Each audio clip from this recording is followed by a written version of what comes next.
Wally Bayola pinasabog ang views ng Eat Bulaga sa main YouTube channel nang mag-appear nga po siya kanina sa The Age is Right or sa Eat Bulaga at Vice Ganda.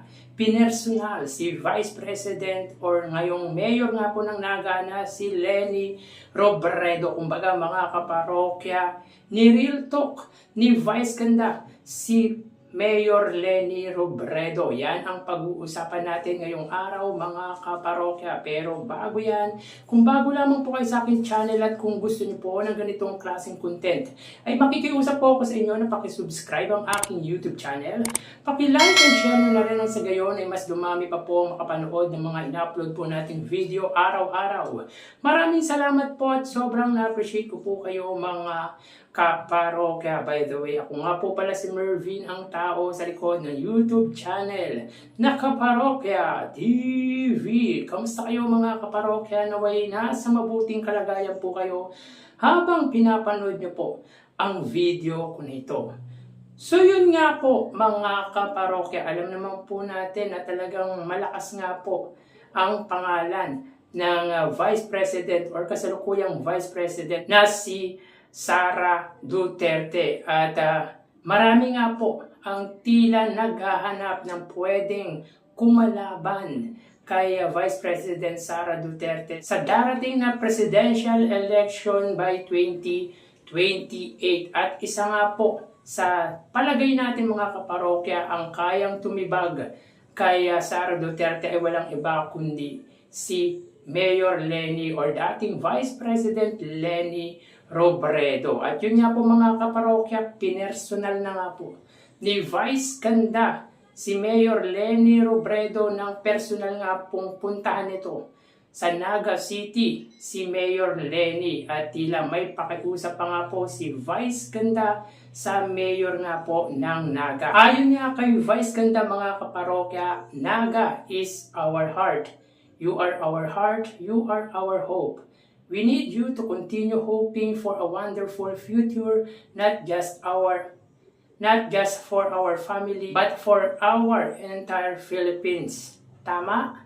Yun ang sinabi at tila para sa akin, pamimersonal nga po, or pagre-real talk nga po, ni Vice Ganda kay Leni Robredo na ibig sabihin mga kaparokya ay nais nga po ni Vice Ganda tumakbo in a higher position si Vice President at Mayor Leni Robredo. At kung sasabihin dito ni Vice Ganda kung tama ba na si Leni Robredo ay tumakbo bilang presidente by 2028 national or presidential election, para sa akin po ay tama. Tama in a sense of what she has done when she was a vice president in our country. Despite of having a lot of critics nung siya po ay nanunungkulan bilang vice president, ay talagang composed po talaga. Kumbaga, focus lang po talaga siya sa kanyang ginagawa. At talagang hindi po siya nagpa-distract sa kahit anuman pong negative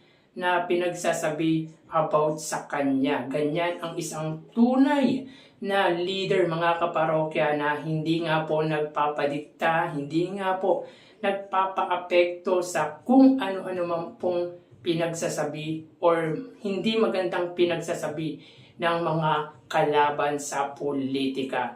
Mga kaparokya, iboboto ko po once na tumakbo bilang presidente si Leni Robredo, not because her name, just because of what she did nung vice president pa nga po siya ng ating bansa. At ngayon nga po sa Naga City ay good performance nga po ang ginagawa ni Leni Robredo. Good governance, transparency, di po siya nalalayo kay Mayor Vico Sotto. Para sa akin, Mayor Vico Sotto, Leni Robredo, yan po ang dalawang public servant na maituturing po natin na ginagawa ang kanilang tungkulin na may pagmamahal at malasakit sa kanilang kapwa, sa kanilang constituent, sa kanilang mamamayan. At isama na rin po natin dyan mga kaparokya si Mayor Isko Moreno. Pero para sa akin, Mayor Vico Sotto, Leni Robredo, ayan niya po ang muka ng good governance. But since hindi pa po pwedeng tumakbo bilang presidente si Mayor Vico Soto, isa nga po sa inaay ng nakararami, lalo na yung mga dilawan, pinklawan, ay si Leni Robredo. Dahil tanging si Leni Robredo or Mayor Leni Robredo lamang po ang pwedeng tumapat at gumiba kay Sara Duterte by 2028 presidential election.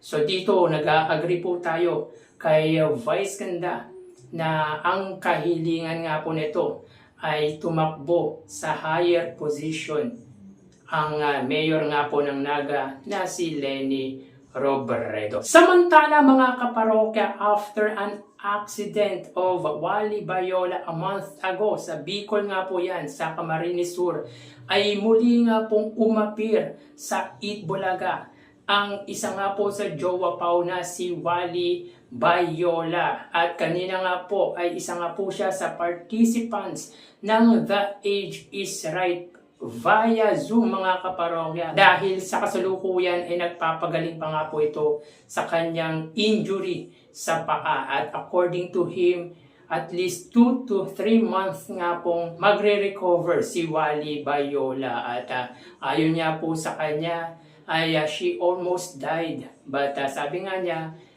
God is good all the time. Kumbaga mga kaparokya, binigyan pa po siya ng pangalawang pagkakataon ng Panginoong Heso Kristo dahil binuhay pa nga po siya. Kaya sobra siyang nagpapasalamat sa ikalawang buhay na ibinigay sa kanya. Ayon nga po sa kanya, marami po siyang plano bago ang kanyang kaarawan. Dahil bukas nga po ay magse-celebrate si Wally Bayola ng kanyang ika-54 na kaarawan. So, birthday din po ni Wally Bayola, dahilan kung bakit isa nga po siya sa guest or participants ng The Age is Right. At yun nga po mga kaparokya, bago pa daw po ang aksidente ay marami nga po siyang plano na gustong gawin, subalit nangyari nga po ang hindi inaasahan. But again, nagpapasalamat siya sa ating Panginoon, sa mahal nating Panginoon, dahil binigyan niya po siya ng ikalawang pagkakataon para mabuhay. At dahil dyan mga kaparokya, talagang sumabog ang views ng Eat Bulaga, yung main YouTube channel ng Eat Bulaga kanina nung siya po ang nag-appear, dahil umabot po ng 131,000 views ang naging viewership ng main YouTube channel ng Eat Bulaga. So ngayon lang ulit mga kaparokya na umabot ng ganyang kataas ang views ng Eat Bulaga. Kaya congratulations, kahit via Zoom ay muli po nating nakita si Wally Bayola. For sure, maraming mga legit dabarkads ang miss na nga po si Wally Bayola. At ipagpatuloy natin mga kaparokya ang agaran at mabilis ang paggaling ni Wally Bayola nang sa gayon ay makabalik po ulit siya sa noontime program ng iconic trio na Eat Bulaga. So talagang masaya ang Eat Bulaga kaganinang episode dahil halos kompleto po sila except kay Ryan Agoncillo. Yung mga main host or yung mga host ng Eat Bulaga ay halos kompleto except Ryan Agoncillo. It was nice to see Wally Bayola again kahit sa Zoom lang mga kaparokya. Ang malaga ay nakita natin muli si Wally Bayola at mukha namang mabilis ang recovery nito dahil kita sa kanyang mata ang kasiyahan nang muli po siyang umapir sa Eat Bulaga.